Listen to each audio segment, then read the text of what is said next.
Hi everyone, hope you are feeling positive and healthy. Please subscribe with bell notifications if you haven't already, and please don't hesitate to leave your valuable feedback and advice below. Thank you very much. Let's jump into the stories.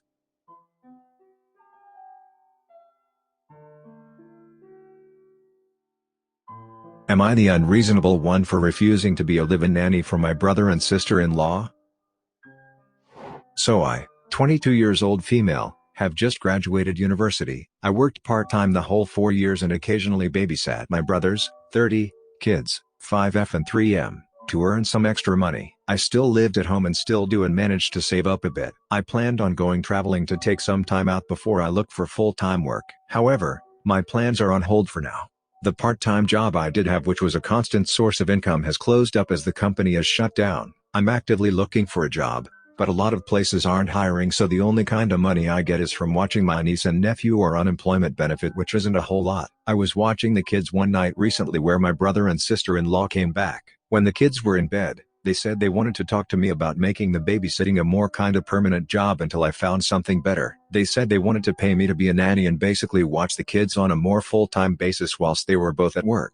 I initially thought this sounded great as it meant I could do full-time work during the week, spend some time with the kids, still have weekends to myself and earn some money. I asked if that's what they wanted and they came back with they wanted a live-in nanny and they had ridiculous requests for the job. They wanted me to give up all freedoms and move into their spare room. I couldn't go out to meet anyone or have any plans on my off time unless it was someone they know or pre-approved contact. My work hours would be a standard 9 to 5, but I would have to be on a constant 24/7 notice period for the children. I had to contribute to the household and do chores, cook and clean. Any money I have saved is rendered null and void and must be handed over to them as security so I don't spend it all or make decisions that impact the household. I would also have to get rid of my car, which my dad pays for, and give up my phone so they can get me a phone plan they pay for and can monitor, and I couldn't drive my car, only their one. The list goes on. But basically they wanted me to give up every aspect of my freedom to become, I guess, their house slave. I told my brother and sister-in-law to go to hell if they think I'd let them control my life, and I told them to find someone else to babysit their kids. I've since received texts from them both saying they're struggling with childcare and that I'm an idiot to turn down a job offer when I can't find anywhere else. I told my parents all this and my mom thinks I should grin and bear it for a while, and my dad is furious and says they're trying to control and abuse me. I really could use the money, so I'd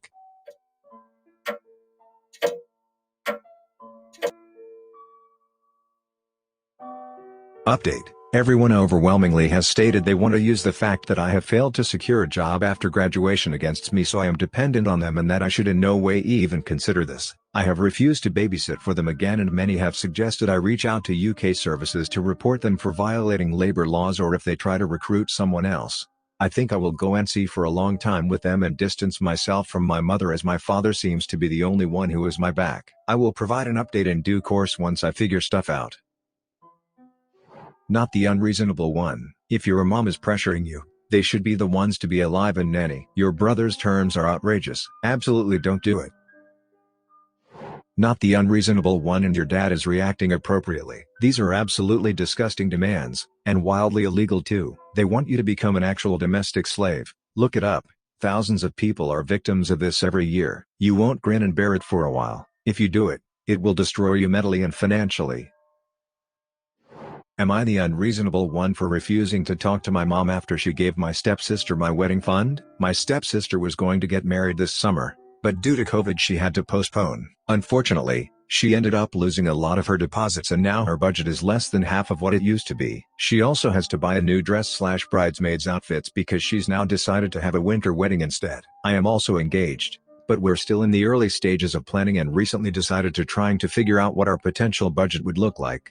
My mom and stepdad have saved wedding funds for each of us, which are $10,000 each. This is money we've always known we'd receive for our weddings, and my siblings have already all received theirs. I was FaceTiming my mom and she asked me about the wedding planning, and I mentioned that my fiancé and I had opened a separate bank account for our wedding funds. I asked her if she could directly transfer the wedding fund into it when she was free, and she started acting weird and avoided the question and changed the subject. I got upset and asked her again, and she told me that they couldn't help with the wedding. I asked her what she meant, and she admitted my stepdad had given the money to my stepsister. I asked her why he would do that, and she mentioned how my stepsister had lost so much of her original budget due to the pandemic and she would have to dramatically downsize her wedding. She came to them and begged to have my wedding fund, and my stepdad agreed. as my stepsister and her fiancé both work low-paying jobs and wouldn't be able to save the money up themselves in time. My stepdad's justification is that my fiancé comes from a filthy rich, his words, family, and that his family could make up the difference for what they would no longer be contributing. Apparently, he made a nasty joke about how fiancé's dad was going to throw money at her wedding anyways and that maybe they should ask him to pay for stepsisters too. I was upset and so I ended the call. My mom has been calling me non-stop since and has even asked my other sister to call me and tell me to answer her calls. When I told my sister what happened, she was angry, but not surprised because my stepdad has done similar things in the past. E.g. given part of my college fund to this same stepsister because she wasted her monthly allowance partying. My mom and stepdad have also sent me texts telling I have no right to be upset over what they chose to do with their money. My stepdad even said that since I'm so petty he's glad he never gave me a cent for my wedding. The more I calm down, I'm starting to wonder if I am being a childish a-hole. It's not like I've booked anything yet and now we'll have to change plans. My dad also contributed to my sister's wedding and I'm sure he'll offer to do the same for me. But then the other part of me wonders if had it been my stepbrother's wedding fund, would my stepdad be so quick to give it to my stepsister? Am I the unreasonable one? Not the unreasonable one. It sucks that your sister's wedding didn't work out as planned, but it's not fair to punish you to make it even. You were promised $10K towards your wedding and the gift is being stolen from you in the same way your college fund was stolen. She doesn't have to buy new dresses. She could wait until next summer or ask her wedding party to find a mutual color in their closets. She's wasting money that she shouldn't have in the first place. Not the unreasonable one. Those jokes your stepdad was making are disgusting and you're absolutely right that he definitely wouldn't have given his son's fund to his daughter. Let's say your future in-laws decide not to contribute to your wedding, then what? Your mom is an off for not telling your stepdad no when he gave your fund away. That's partly her money too. Also, they never should have told you about the wedding fund if they didn't plan to follow through. Am I the unreasonable one for moving out when my parents had another child? My F22 parents had a late-in-life daughter last year. I have 3 other siblings besides M27, F24, and M14. I had been living rent-free with my parents up until last year in order to save money while I completed my undergraduate degree, which my parents paid for. They also told me they would let me live with them through grad school even though they wouldn't pay for it. My parents are financially well off, and my mom has always been a stay-at-home mother. Last year when my mom found out she was pregnant, they told me they expected me to step up and help out with the baby and take on more housework. I already did a good chunk of the housework prior to this. My parents have done a lot for me, genuinely. They were pretty good parents, and are good people. I just really did not want to get roped into a role as caregiver, or even be shoved into the big sister role again. So I moved out maybe a month later, and this is verbatim what I said to them when I moved out. I appreciate everything you guys have done for me, but I feel that you're asking too much. I can't live with you and be subject to your rules indefinitely. At some point I have to move out and live my own life. So anyway, I moved out and got a place with my fiancé. My parents were very upset with me, and we haven't spoken much at all since I moved out. I've been sending a bi-monthly check to pay back the money they spent on my tuition, since I've always felt a little guilty letting them pay for it.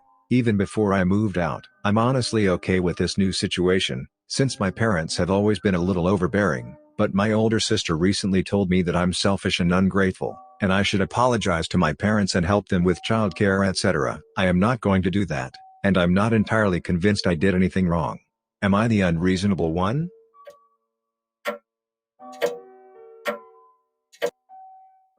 Update. For people asking if my siblings are helping, my older brother, 27, lives with them, but because of mental health issues, depression, I think, they have never expected anything of him. My younger brother was the baby for 14 years and is honestly pretty spoiled, so I know he's not doing anything. My sister isn't living with them, but she is probably helping out if they need anything. Their anger is more based on principle rather than actually needing help since they are very financially well off.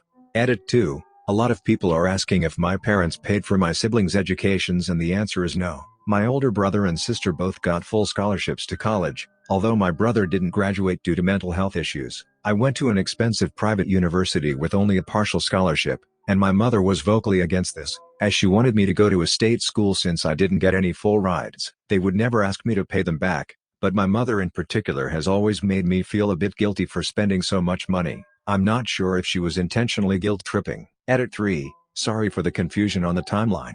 The baby is already born, but I did move out before she was born, and I got engaged after I moved out. Edit 4. I said in a comment that I wouldn't say where my parents immigrated from. But there's no chance they'll see this anyway. Oh, it's Mexico, if that gives any context.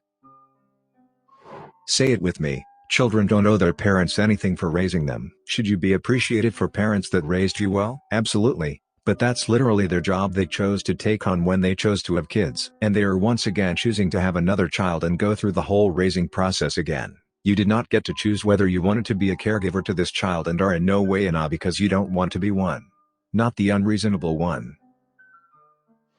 Not the unreasonable one. You did the responsible thing for your mental health and you're even doing more than expected by them with your tuition. Plus, you're engaged. They couldn't have expected you to stay forever. Congrats on the upcoming marriage and your newfound freedom.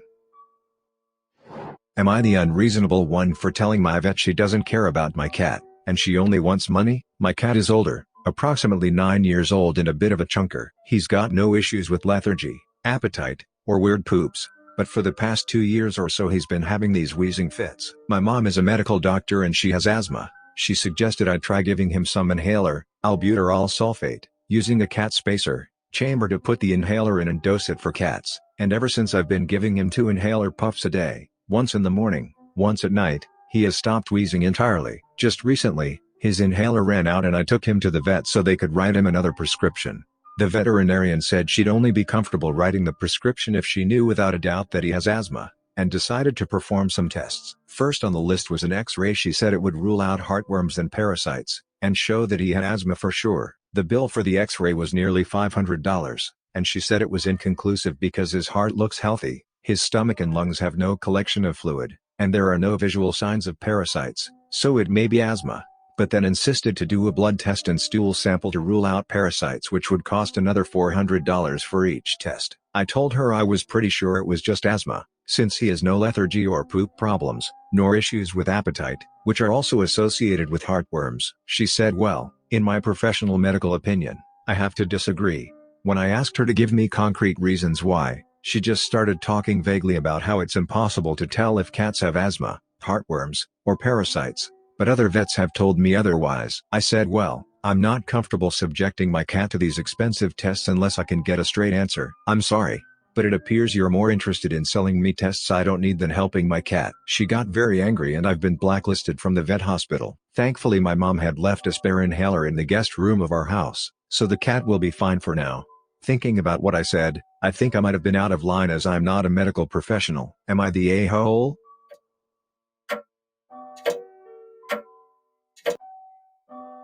Update. Just a few minutes ago this vet sent me an email saying she hopes my cat dies. I'm going to leave a negative review and switch vets. Hope to find someone who will take my observations and those of my previous vet seriously. Edit 2. In my responses, I discuss how my previous vet, who quit while the clinic was closed to respond to COVID, had agreed that my cat most likely had asthma and told me that using albuterol sulfate with a feline spacer would be the way to go, which is what I did. This new vet started from the drawing board and dismissed the notes on his chart about having asthma from my previous vet, in addition to my own observations. Edit 3. I don't know how to add pictures to posts. Is there a way I can post the email? People are messaging me saying that I'm lying and they really do wish I accidentally kill my cat with an inhaler. Sorry for the trouble, mouthless face. Edit 4. I got in touch with the radiology clinic that the vet hospital uses for image processing because I never got to take a look at his x-rays myself. The radiologist on site sent the pictures to me over email. It's his opinion that my cat definitely has signs of feline asthma and he is shocked that the vet did not send me the pictures herself. I'm in the process of sending the images to another vet clinic to get my prescription for my cat. I'll be setting up an appointment in a bit. For those of you who messaged me saying they hope my cat dies due to inhaler abuse, sorry to disappoint, but he's gonna be around for a while. Edit 5. My friend put the email on his Imgur account for me. I couldn't get the damn thing to cooperate. My review went live and she emailed me. I feel bad, but I will not take it down. I'll be talking with her over the phone soon to get this straightened out. Also my cat has a prescription inhaler now and it's the exact same one as before I got the prescription. Smiley face. Smiley face. Picking it up tomorrow. Thanks for everyone who wished me well. Emails link 1 in description.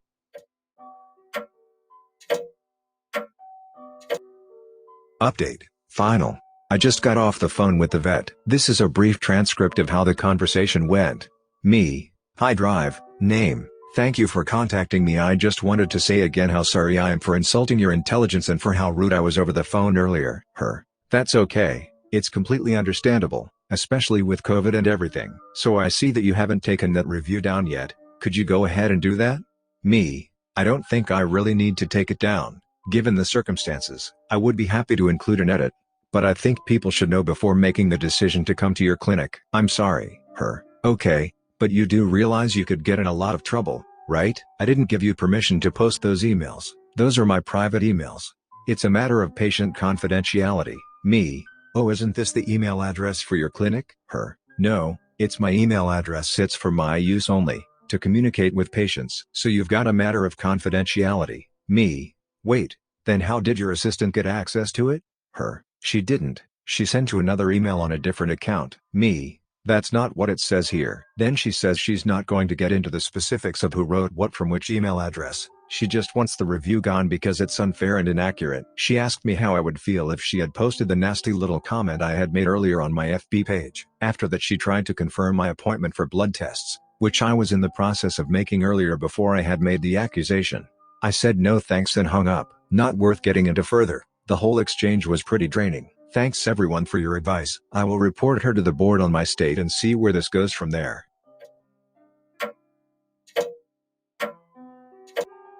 Update. Really final one. Folks are trying to dox me to get my mom's license suspended for prescribing medication to a cat. I'd just like to clarify, she didn't prescribe him anything. She let me use one of my spare inhalers, which I only used after doing research and discussing asthma treatments with my previous vet. Additionally, I am receiving a number of abusive messages and would like to delete my account so I can move on from this. Thanks again. I'm leaning towards not the unreasonable one, just because from my personal experience with vet costs, those seem absurdly high to me, and it seems like your vet is just pissed you called them out on it. I don't know if you live in an area with high cost of living though. Find a new vet. Not the unreasonable one, you called it. I love my animals and do all in my power to give them a healthy and happy life. However, they are in fact not humans, and so this concept of running tests for practically everything is ridiculous. Not only that, but even in humans, we often see a cure leading to diagnosis. For example, if you sneeze every spring, but it stops when you take antihistamines, you have effectively diagnosed yourself with allergies and did so without a doctor or laboratory. Are you going to sue yourself for practicing medicine without a license? No. Your cat probably isn't going to hire a lawyer either. Find a reasonable vet who will listen to your observations and work with you instead of working on your bank account. Subscribe and turn on the notification bell for more stories delivered to you. Thanks for listening. See you later.